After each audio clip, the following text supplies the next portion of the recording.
Hi, and welcome to another episode of Hot Takes with me, the Silver Fox. And it must be made quite clear at the beginning that Edinburgh has got the cleanest air of any city in Britain. The government's own index says that anything below 50 is deemed clean. Edinburgh's is 6. The atmospheric pollution index for Edinburgh is 6. It's virtually impossible to get it any cleaner, since most of the pollutants in Edinburgh's air come from outside of Edinburgh, thanks to prevailing winds. It doesn't matter what you do, you basically cannot get Edinburgh's air any cleaner.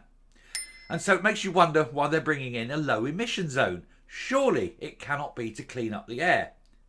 And of course it isn't. It's all to do with money. They want to raise lots and lots of lovely money from the poor, because obviously the rich people won't pay this. Those who are better off won't pay it. The high earners won't pay it. It's just the poor that will pay it. And for what? Nobody knows. You can't actually make the air cleaner in Edinburgh. But it comes at a very, very great cost. In order to meet their own pollution levels, their own emission levels, which it isn't, by the way, the Edinburgh Council are about to spend £56 million of public money on buying nice new shiny cars. They won't be any less polluting than the older vehicles, of course. They'll just be newer vehicles. And it makes you wonder where they're buying them from and who's getting a handout on the process. And, has it been put out to the lowest tender, or are they just going to somebody's mate who's going to make a lot of money off the back of it? It has to be asked, doesn't it? Because it's obviously a con. Everything about this rank, stinking con. So we'll take a look at this story, see what's going on, and see who is going to pay. Well, you are. Here goes.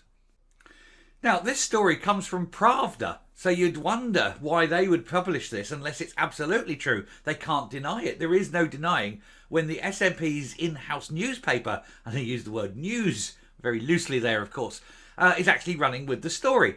But hey, it is what it is. Scottish Council to spend millions to make its fleet low emission zone compliant. And millions is not a joke. £56 million of public money going to buy vehicles that are no different to the ones they're replacing, merely newer. The same emissions are coming out because these zones aren't based on the emissions levels of the cars, they're based on their age. And so what you're doing is taking a perfectly good serviceable vehicle and replacing it with a brand new serviceable vehicle which emits the same amount of shit, but because it's newer, it's allowed in the zone. It's almost as though it was run by morons. But shh, don't tell anyone.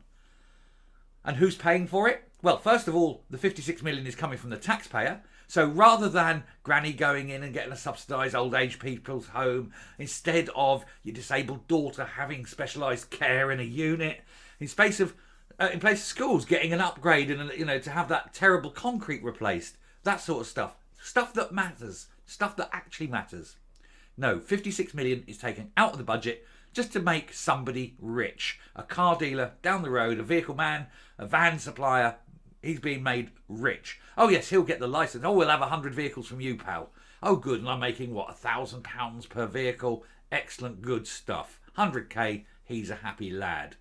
And from taxpayers' money. But for no reason. Because the vans that they are replacing will be replaced with the same action, the same vehicle, the same thing. It'll pump out the same amount of shit out the back end, only somebody's £100,000 better off, and the public are £56 million worse off. This is a really bad idea, and I guarantee that the vans and the vehicles and the cars, whatever they're replacing, aren't built in Britain. Oh no, that would be too much. So it's not as though the money's staying within the market. No, it's going out, it's going abroad to France and Germany and wherever. It isn't money being spent in this country either. This should be banned straight out. But anyway, a Scottish council will spend £56 million to replace polluting vehicles. That's not true. It will replace older vehicles only, not polluting vehicles, because the ones they buy aren't going to be any less polluting. The City of Edinburgh Council is set to replace 280 vehicles by its low emission zone introduction in June 24 in order to avoid bin lorries, cleaning vans and other frontline vehicles receiving fines. These vehicles, of course, are not built in Britain. Many vehicles will be swapped for electric ones, and that's bullshit because they're actually worse for the environment. Because they'll still be pumped in, filled with, burning gas electric rather than fresh air bird chopping electric. Load of crap, isn't it?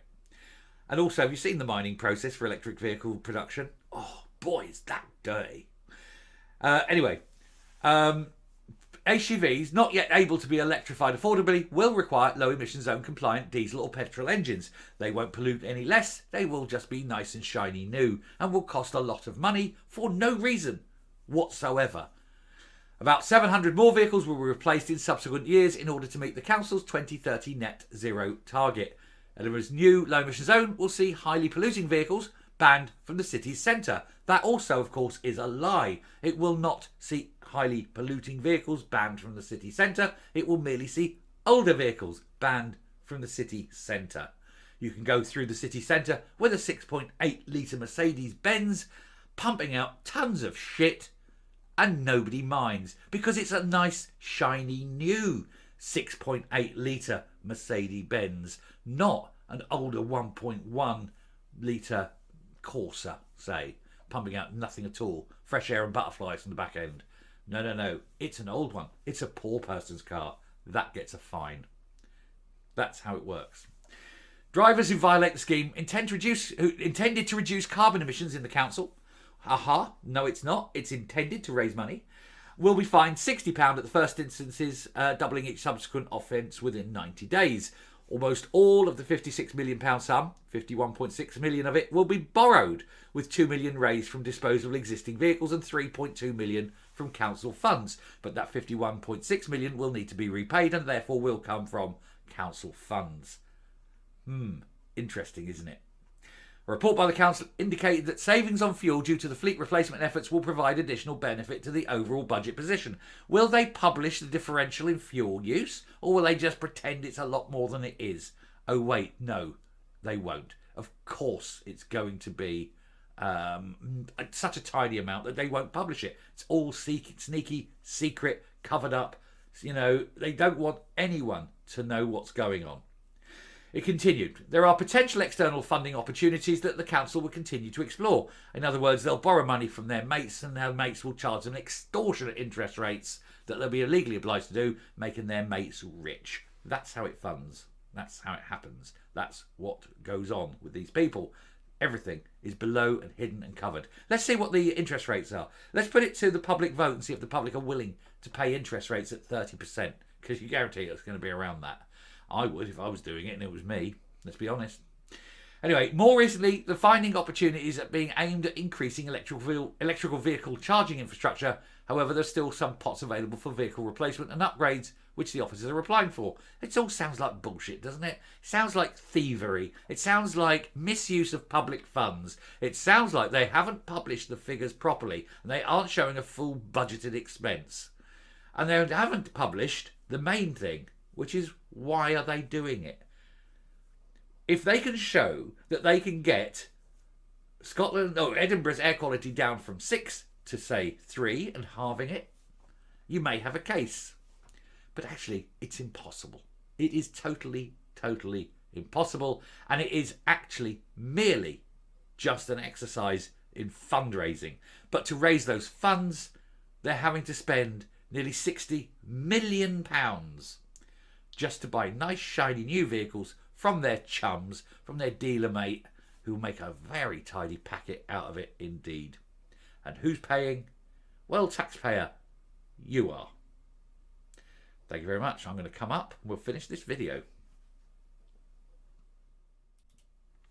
It's just grift and thievery all the way. They're stealing this money from the public purse, money that could be better spent elsewhere. If they can raise £56 million to replace polluting vehicles with exactly the same polluting vehicles, just with a newer plate, then why can't they spend £56 million making the lives of citizens in Edinburgh just a little bit better, just a little bit less miserable, just making things nice? No, that's not what they do. They want to just wank away £56 million of public money to make their mates rich for no reason whatsoever. Here's a hint. If you live in Edinburgh, go to the south of Ireland. buy a car. Bring it back and you'll be exempt from the low emission zone. This is a public service brought to you by the Silver Fox, free of charge. Anyway, thank you very much for watching. We'll finish that there. Don't let this one die. Let everyone know what's going on. There are all chances because it isn't just Edinburgh. Obviously, it's already in Glasgow. It's coming to Edinburgh, Dundee, Aberdeen, you name it. It'll be in towns and villages across the whole of Scotland next. Nobody will be exempt. Everyone will be forced to buy a nice new shiny car just to let the poor people pay the fines. Till next time, stay safe, stay well. And I thank you for watching. Goodbye.